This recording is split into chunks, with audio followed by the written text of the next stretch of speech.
All right, guys, here we go. It's another episode of The Collectors. Chad Starbuck, I am your host. Thank you so much for being here. As always, just a couple of items here before we get things kicked off today. If you could, hit that subscribe button down below.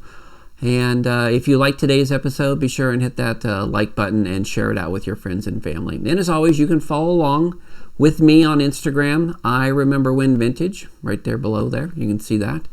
So please follow along with me. You get all the updates on the show, and you can follow along with my collections and the things that I buy and sell as well. So lately, I have definitely been jonesing to be able to go out on a pick, hit an estate sale, even hit a garage sale. But I haven't had the opportunity. I've been kind of busy, but I have done some online auctions and have had some success there. Picked up actually 2 lots of pennants the other day, and there are a couple of other online sales coming up as well. So for me, again, I love being out there and I love being able to go out and pick, but when the pickings are slim, you got to find other ways to be able to pull your items in, and so that's what I've been doing. Now, like I said, I think we have a really fun and unique show for you today. My guest today is Paul. Now, Paul, to me, simply goes by Paul the Collector. He is known on Instagram as Paul Collections, but Paul is a very unique character, and I love him. He has just got all kinds of stuff. He has been collecting for years, and he is a true collector of all different types of things. He certainly does not go after one item and collect that.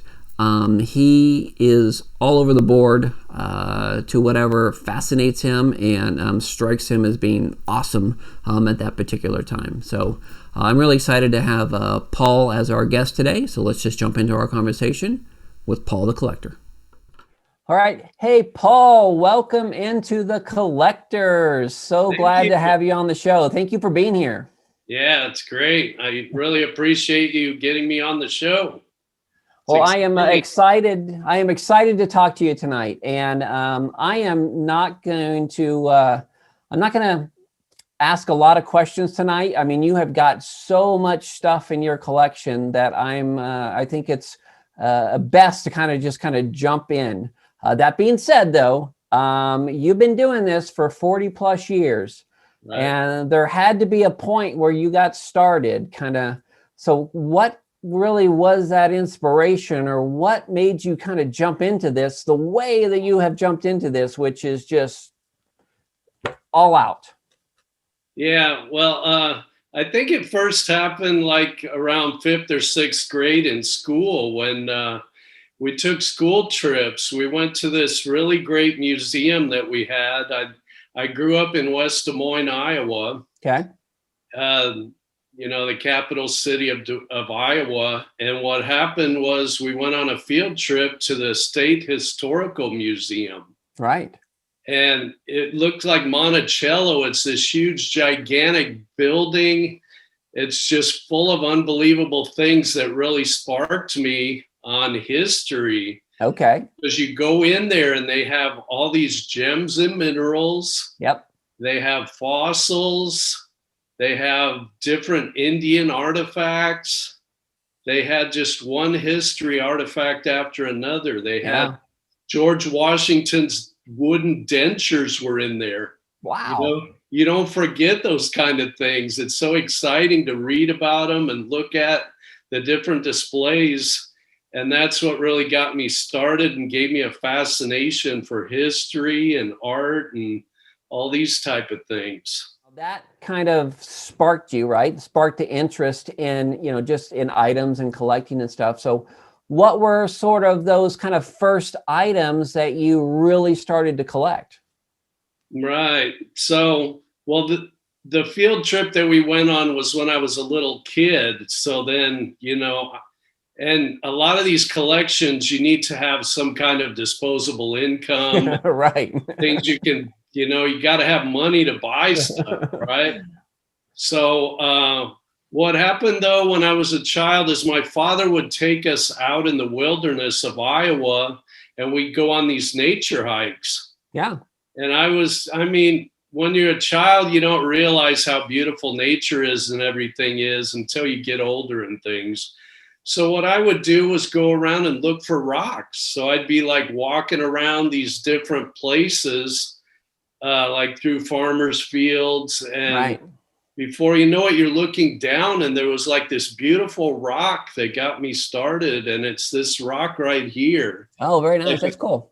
it's a piece of jasper, I think. Okay. I found it in the row of a farmer's field. So that kind of got me interested in rocks. And then my parents saw that I had that interest. So one year for Christmas, they gave me a geology set. Okay. And also my father was a geologist. So Okay. it's Makes kind of sense. interesting. And so then I started getting into the gems and minerals stuff. And I started learning how to cut different stones. Like, Oh, very cool. you can cut different stones. Like I cut this one. It's called lapidary, Yep. where they teach you how to do the cutting of the stones. And then it wasn't too serious until time went on when I was like around sixth or seventh grade. And then what happened was there's a place called Valley Junction in West Des Moines, Iowa. And that's where they used to have a big train stop. It was where all the trains would stop. And I mean, back in the late 1800s, even, it was one single street. And when I went there in the 70s, it was a lot of antique stores and collectives. There was thousands of antiques down there. And what happened was I met an antique dealer. His name was Roger. Yeah. He became a good friend of mine, and I used to hang out at his antique shop. Oh, that's cool. So it started giving me an interest since I already had the history interest. And then actually all these things are from different periods of history to learn about. And there's so many different things in an antique shop.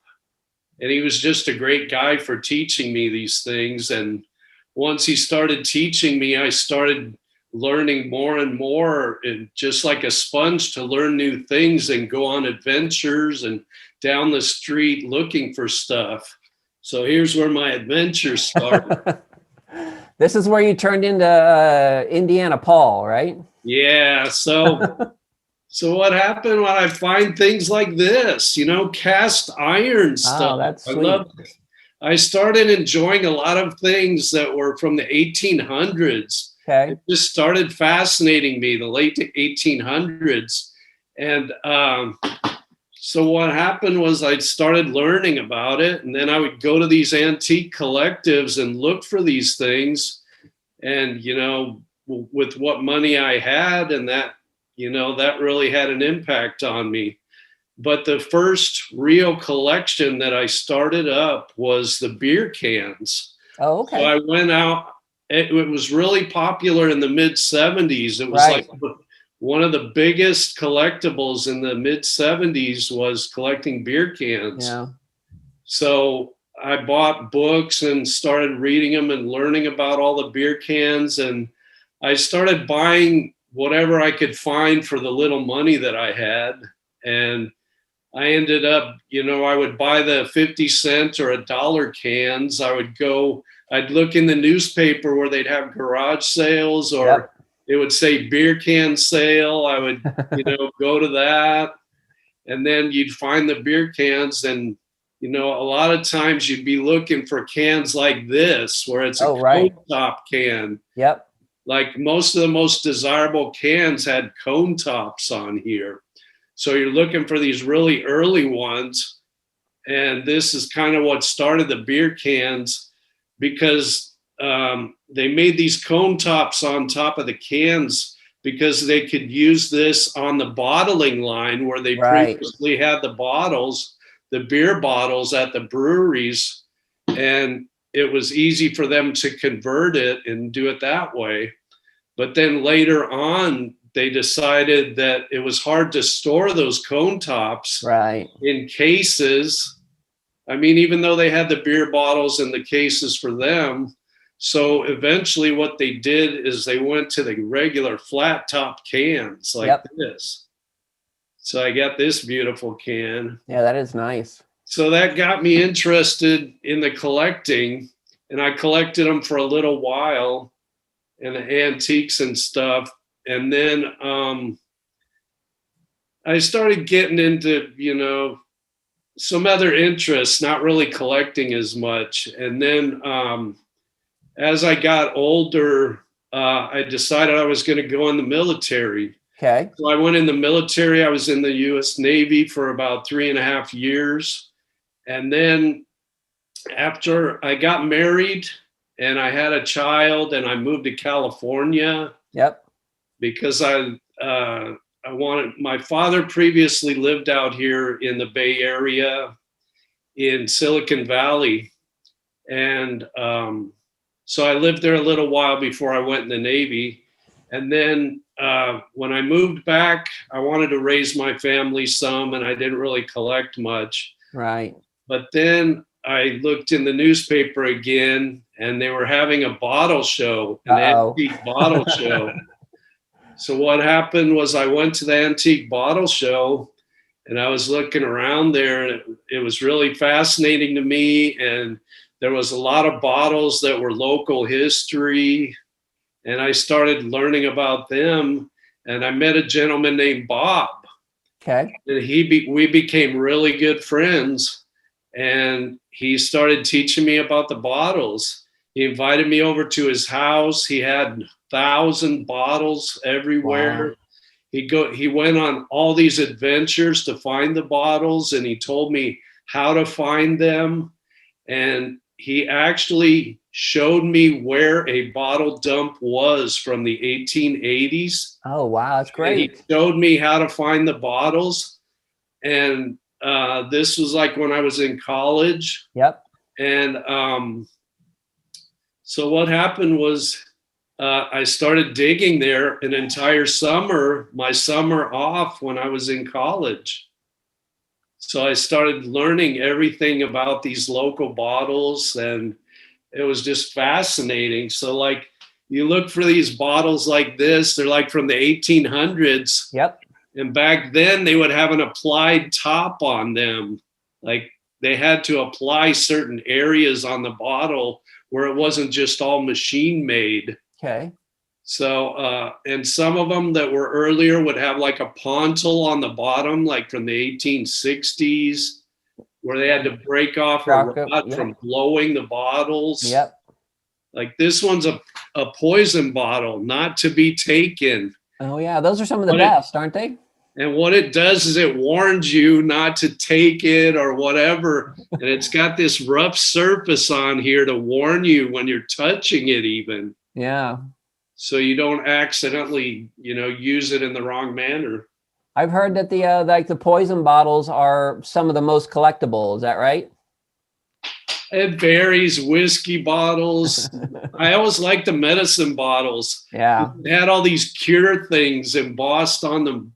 Like, all the things that could cure. It was just the most fascinating thing to me. And some of the bottles, when I dug them up, they would have the actual, like the medicine inside. Still inside. Wow. Like I found a dog remedy bottle that had the actual dog remedy still inside it with the cork on it. Oh, wow. So he actually took me on the most amazing trip. We left at like 2 a.m. and we went up to San Francisco. Okay. In San Francisco during the gold rush, all these ships were rushing into San Francisco Bay to leave their ship and go to the gold country. Okay. What happened was a lot of those ships from the gold rush were left there to rot. Oh, wow. So the actual ship sunk in the bay, and then it was covered over to make room for more land. Okay. So they filled in these areas. And what happened was he took me to a parking lot that had a hole inside the parking lot that was blasted about this big, we went down inside that hole, Oh, wow. about 50 feet down to the level where the bottles were at. So we're starting digging through here with water in there a little bit. Just a really amazing venture that I'll never forget. Oh, that's incredible. I know it. It was a fabulous adventure we took. It seems like to me, like you know, just kind of the stories that you've told so far is you collect something, you learn about it, you learn the history of it as you're going along, and then at some point, it's time to move on to the next thing. Is that right? Yes and no. Okay. What it is it all builds on itself because then I started learning about local history, and I wanted to start collecting different items of history from the Silicon Valley. You know, it's called the Silicon Valley now, but what it used to be, it's called the Valley of Heart's Delight. It was one of the most beautiful valleys in the world. Yeah. Because it was all fruit trees. Yeah. They were growing prunes, apricots, all different fruits. And it was one of the largest areas in the world for growing it. So in the springtime, they had blossom time. So all these thousands and thousands of trees, as far as the eye could see, were amazing, blossoming, flowering trees. I'm interested in that. And then like this item here, I have this old train. Yep. See how it says Pacific Fruit Express? Yeah. Southern Pacific Lines was the train line that they had here, and they would ship the fruits out on these train cars, ventilated and refrigerated train cars. To be able to take the fruit all over the world, right? Right. So I look for stuff like this that's related to the area, how it used to be. And I love to learn about everything about the history of the valley. Yeah, that's cool. So then as time went on in the valley, I wanted, then you get to these things like this right here is a slide rule, 1900 slide rule, like that's a 120-year-old slide rule.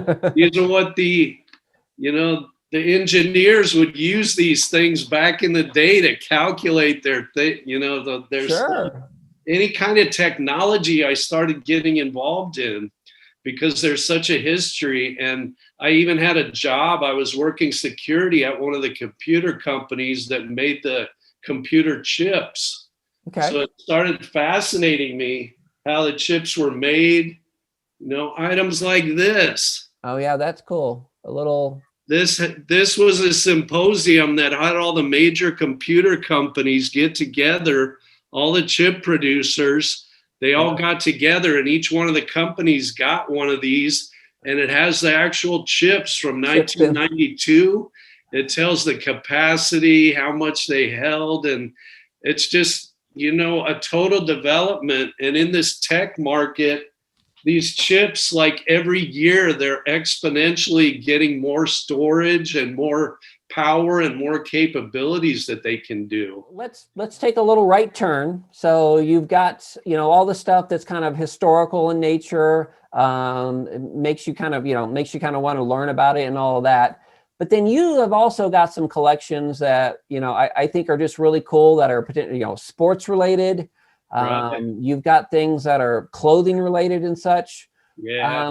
Talk a little bit about some of the sports collections that you have.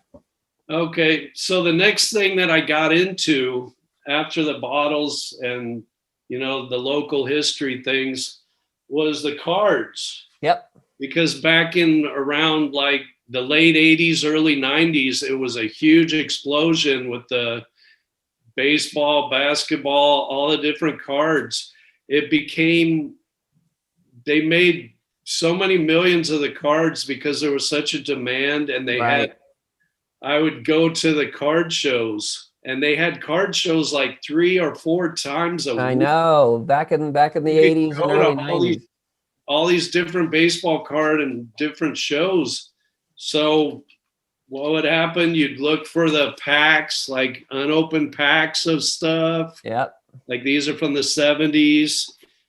And like I a lot of these collections, they start from when you're a kid also. You remember, like, I remembered when I was in Little League Baseball, and I opened these cereal cards in the 70s, and I remembered them, the Kellogg cereal baseball cards. Yep. So I wanted to get some of them. And then, you want to get like autographed cards, like you want to find guys that autograph the cards, or you go to the shows where they have a guy autographing them. Yep. So you get to meet your idols and you get to have them sign for you. And then you're looking for the rookie cards. You got these Beckett magazines that are like the stock market trader for Wall Street type of thing for baseball cards that come out every month. And eventually I started getting into road trips. Like, it became so fun and exciting. You wanted to go on a road trip to go to like the National Sports Collector Convention. Okay. Because it was in Los Angeles, and a buddy of mine, we were both really into it a lot, and we wanted to have a fun road trip.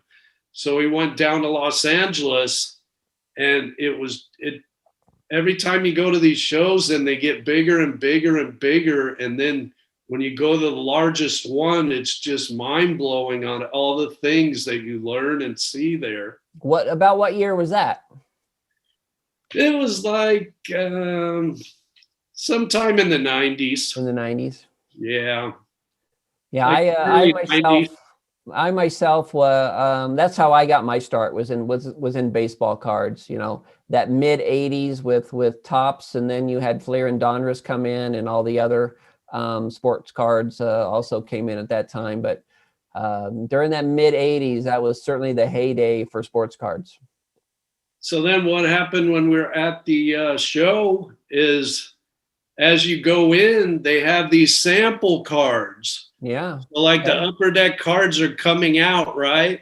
Yep. And the Upper Deck company would make these sample cards, and they would have like a different number or a different hologram or whatever to make them really special cards that nobody else could get except for at that event. That's cool. So what was happening was people were like going crazy for this stuff and finding a way to get these things. And, like, I'll buy your bag for $100. And then they go and sell the sample cards or the promo cards. It became a really, really, really big thing that got really big really quickly. So, like, after a while, I wanted to get into something else. It started becoming common for me, and I felt that it was kind of a marketing racket. I mean, don't get me wrong, I really enjoyed baseball. I enjoyed watching it, and I enjoyed the players and all that. But it started getting too much. Like, I just wanted to enjoy it, but it didn't seem that enjoyable anymore. And it seemed common to me, because what were happening with those card companies, what they were doing was making billions and billions of cards where they're the ones making the money. It's not what they make it sound like it is. They make it seem like it's a rarity, or, the Ken Griffey Jr. rookie card, which is, there's millions of them, and everybody wanted that card and they loved him as a player. Right. Things were not as they seemed. So what happened was, also when I was in college, I worked at a law firm, and I met up with a gentleman named Jack. Okay. And he started showing me some sports memorabilia that was antique, like these really old antique baseball items. Right. And I was just so fascinated by it. So what happened was, he invited me over to his house. And then he had this collection in his apartment that just blew me away. He had unbelievable old sports items. So that's where we change hats. That's where Oh, there we go. So then I got into the baseball memorabilia stuff. Okay. And what happened, he showed me like old equipment, old trophies gigantic photos. I mean, just unbelievable things like from the 1890s to 1910 era. Oh, that's really cool. So I just got so fascinated by that.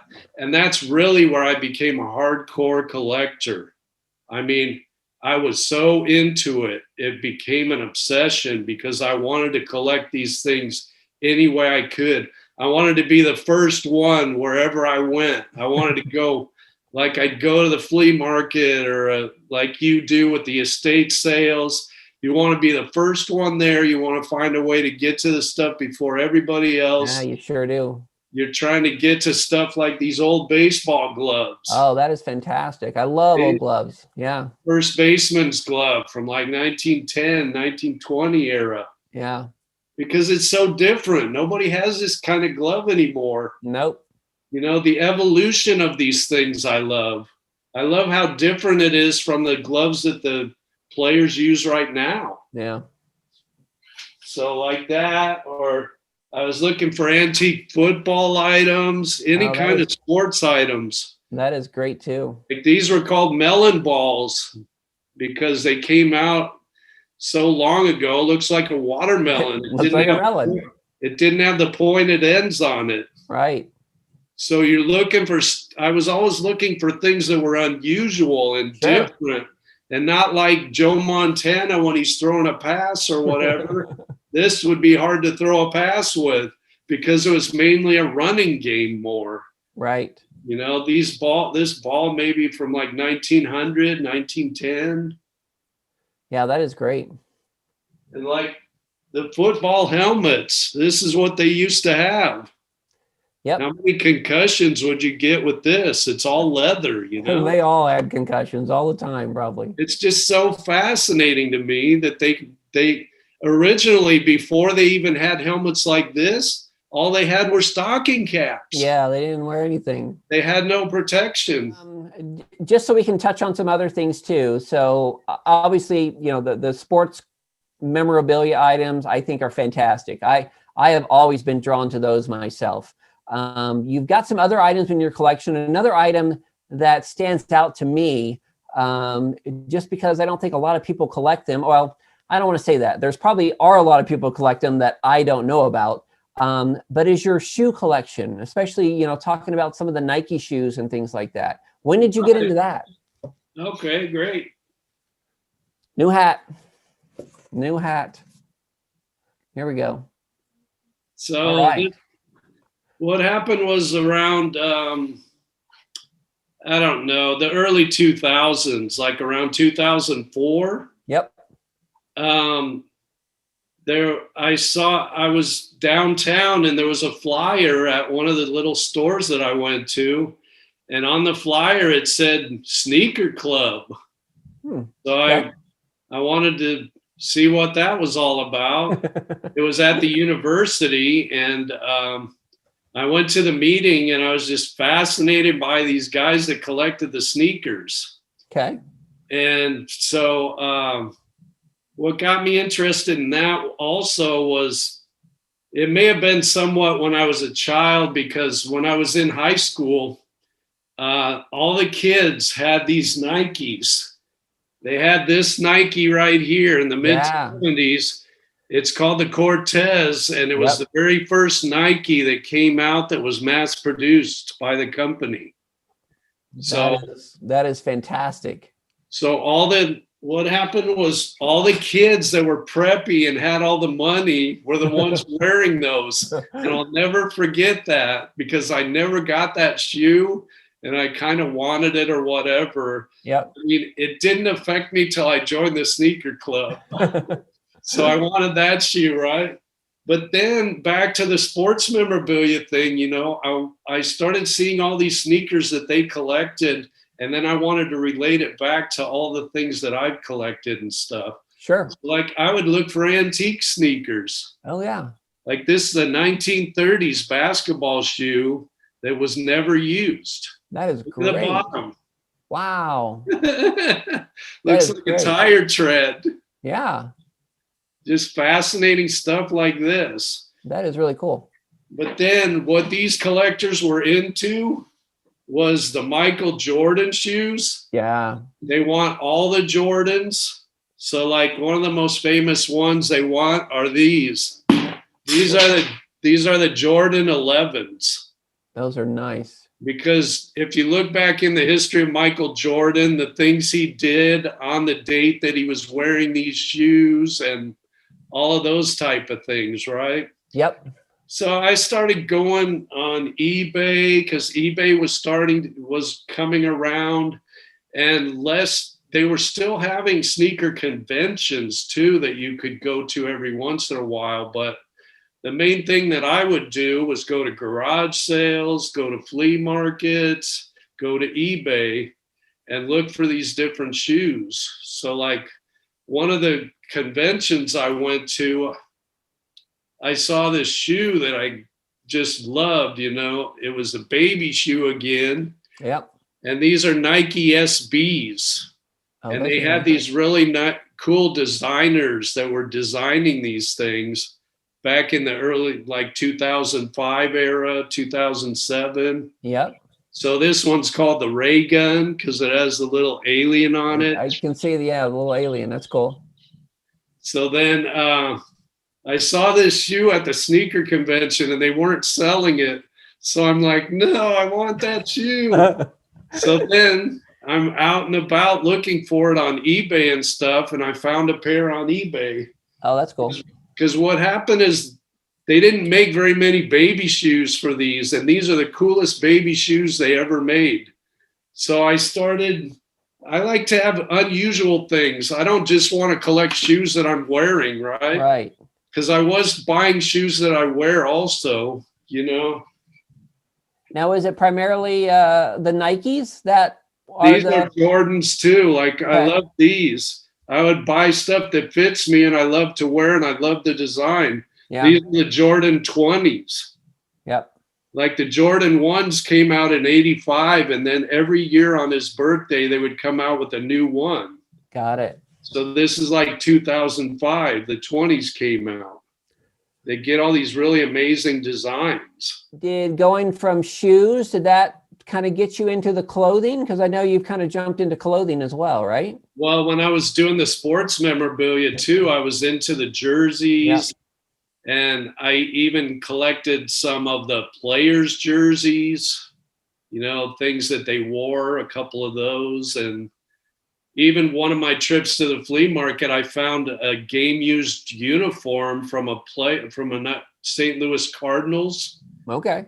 In 1964. So I found an actual jersey in the bottom of a pile of clothes and paid like $5 or $10 for. Great. Fantastic. Yeah. But then you've got the players' shoes. This was used by Shaquille O'Neal. Wow. This is his actual shoe that he used on the court, and then he signed it.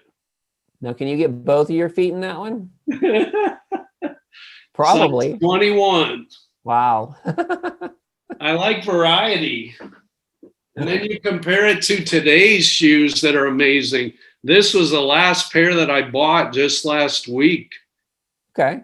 These Jordans. So just amazing technology and amazing stuff that the way they make the shoes, it's so beyond unbelievable.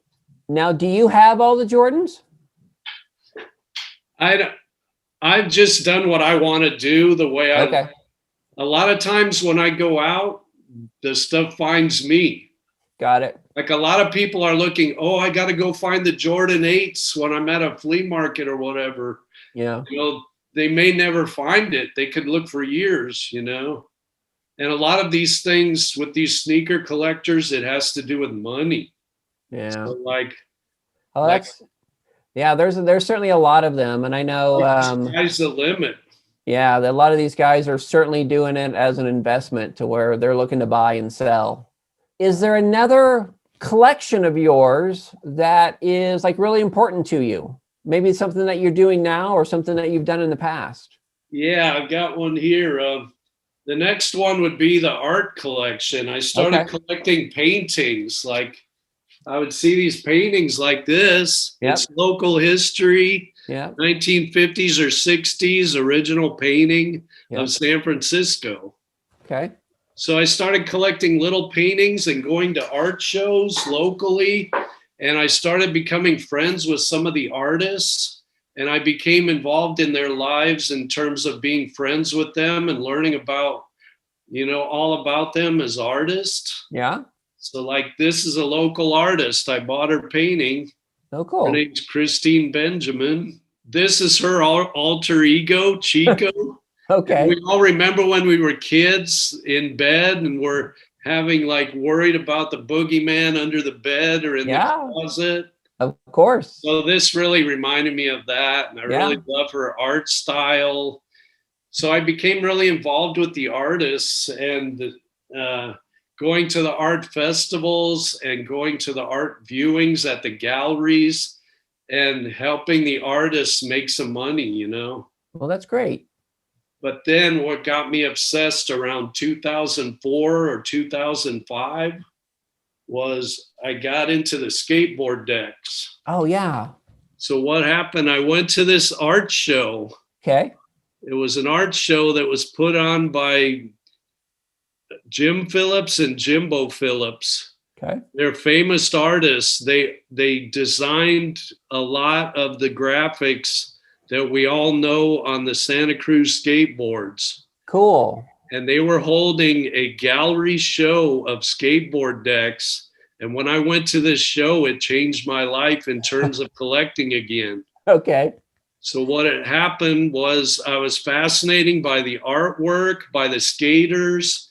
Yeah. And I'd already been interested in the X Games and all the sports involved with that. And I would bring my kids, like in 1999 and 2000, both years they had the X Games in San Francisco. Right. I remember that. We were able to go to that. And we saw that was when Tony Hawk did the 900 there, which was a really big thing that nobody, everybody remembers that.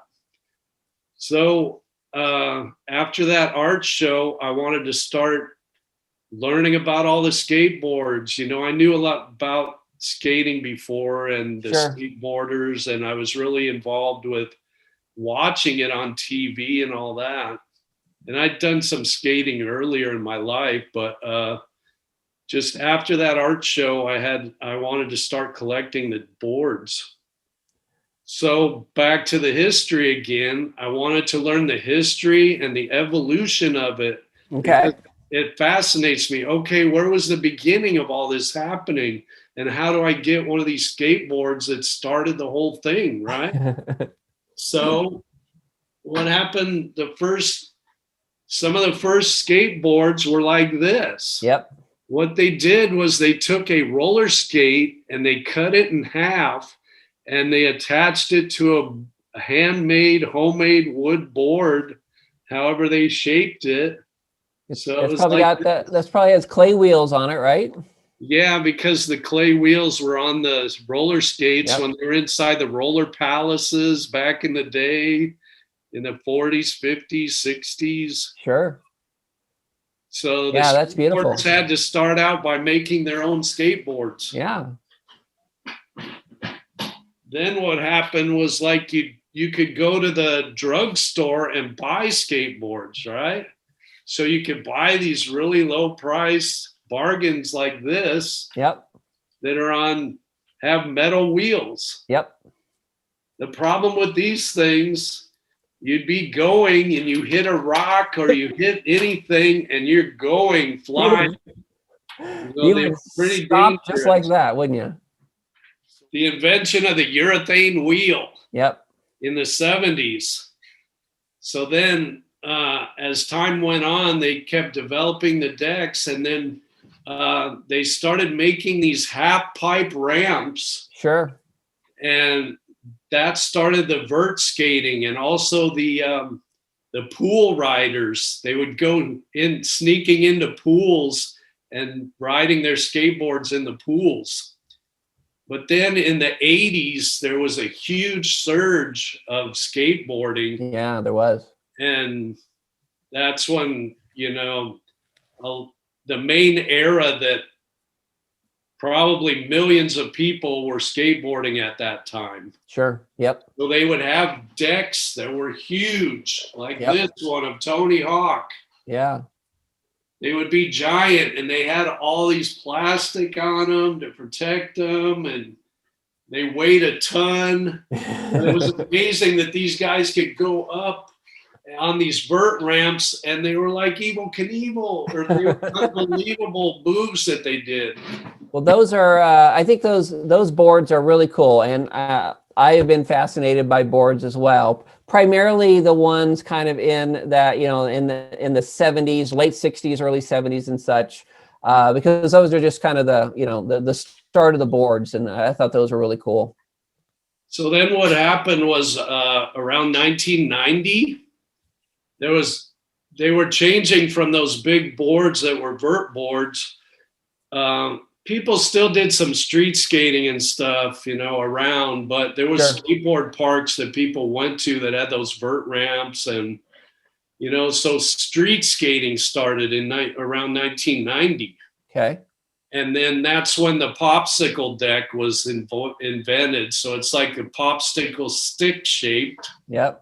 So then you have decks like this. Right. And this is our local legend in the Bay Area, Steve Caballero. Yeah.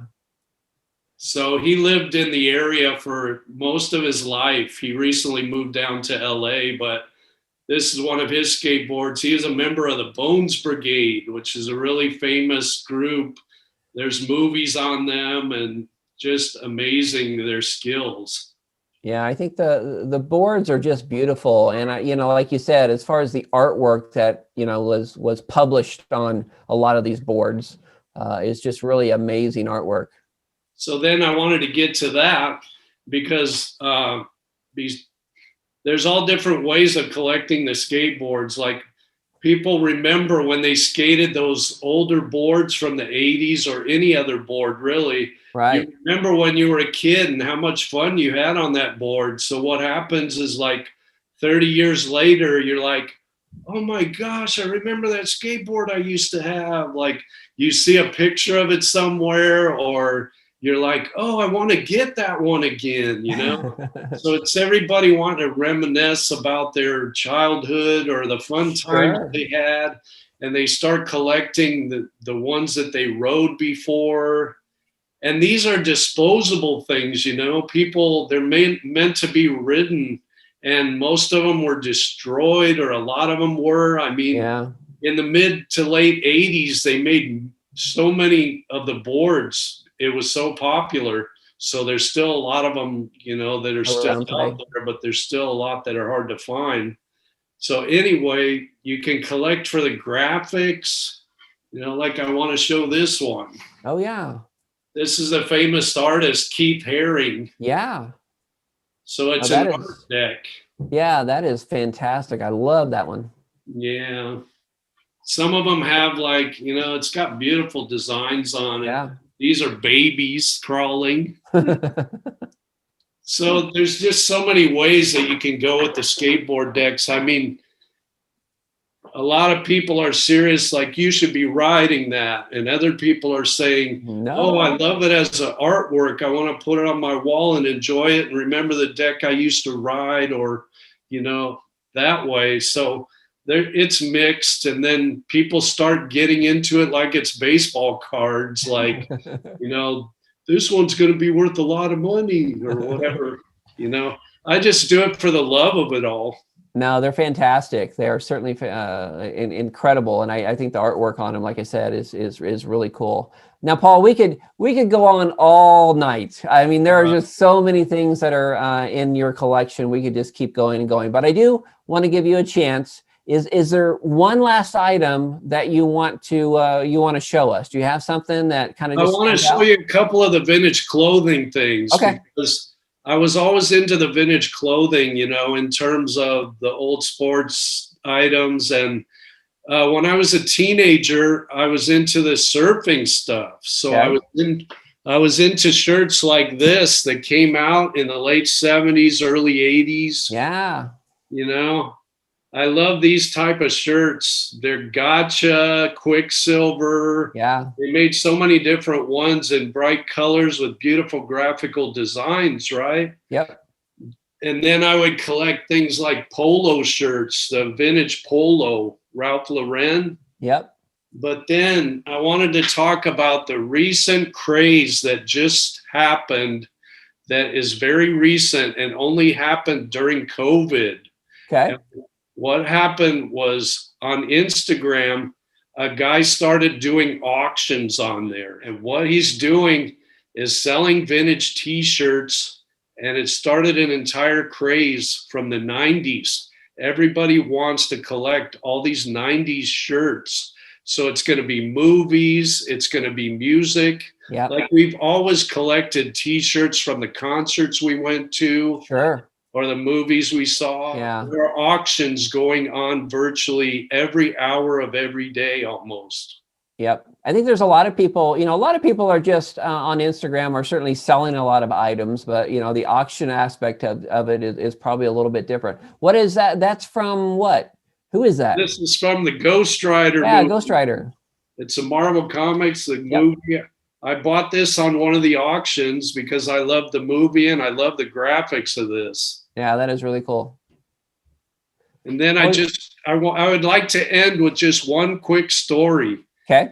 Because I have a fascinating story and it has to go back to collecting, right? I've always done this for the love, for the adventures that I've had and the people that I've met, the people that have helped me along the way and taught me things and become my friend because we have the same interests in all this. So I'm just going to tell one story. I was in Orlando, Florida, and I rented a car and I was driving to the Space Center where they have all the space stuff over there. I wanted to go and see all the rocket ships and everything from NASA, right? Yep, the Cape Canaveral. So my wife and I started driving, clear as day out. It's blue sky and everything. And then as we leave and start driving, every minute gets worse and worse weather. Until a storm hits with lightning and everything. And what happened was our car actually got struck by lightning. Whoa. It got struck right here on the car where the antenna of the car is. Okay. It struck the antenna off the car and the entire car started messing up on the electrical parts, right? Oh, wow. It wouldn't drive faster than 50 miles an hour. So I had to do a U-turn and head back towards the rental car place and return the rental car, right? So they gave us another rental car. The next day we took off and we went back again. And on our way there, I remember the spot where the antenna was and where it struck off the car. And I found the antenna. You found it? It's the antenna off the car that was lightning struck, and you can see like where it was fried. The whole thing got fried from the electrical strike. Oh my goodness. Tore it off the car. Oh, that's incredible. So just things like that, the stories, it's just really fun and interesting. Things you can learn and the stories they all tell. Yeah, I think it is. And that's one of the great aspects about, about collecting is the stories behind them, the historical aspect of what it is that you're collecting or the memories that you have associated with an item. So, Paul, you're doing a great job. Again, I love following along with you. And I think, the best way for people to connect with you is on Instagram. Is that right? Yeah. Paul Collections on Instagram. Very cool. Very cool. Like I said, Paul, I love what you're doing. Keep it up. Like I said, we could do this all night, but in the interest of time, we're gonna have to go. But thanks so much for being on the show. Thank you. I love all your episodes. Just amazing. I've seen all of them. I'll continue to watch them all, and thank you for the opportunity to be on the show.